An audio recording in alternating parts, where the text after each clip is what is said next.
In this video, I'm going to show you how to purchase QuickBooks Desktop. Now, the first thing you want to do, you want to go to this link, which is quickbooks.intuit.com/desktop, and then on here, this is going to be the website where you can basically get one of your plans. So, as you can see over here, you have this recommended one, which is going to be a Desktop Enterprise over here, and this is the one you can use on desktop. This is how you can actually purchase the QuickBooks Desktop.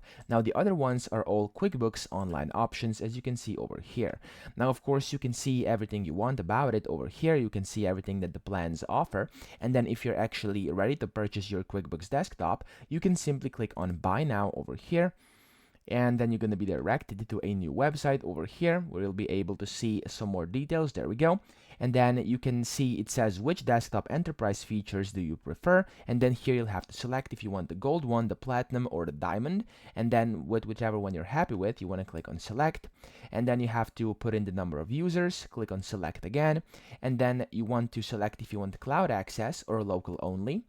And after you do this, you can select if you want to either pay monthly or pay annually, okay? So, of course, this is going to be a bit of a better value, as you can see over here, and then you want to select the one you want. And here, as you can see, everything is summarized up. You can just click on Add to Cart at the bottom right. And then once you do this, it will redirect you again to a website over here where you can then essentially pay for whatever you've done. So first, you're gonna have to sign up, and then once you sign up, you'll then be able to essentially just confirm your payment.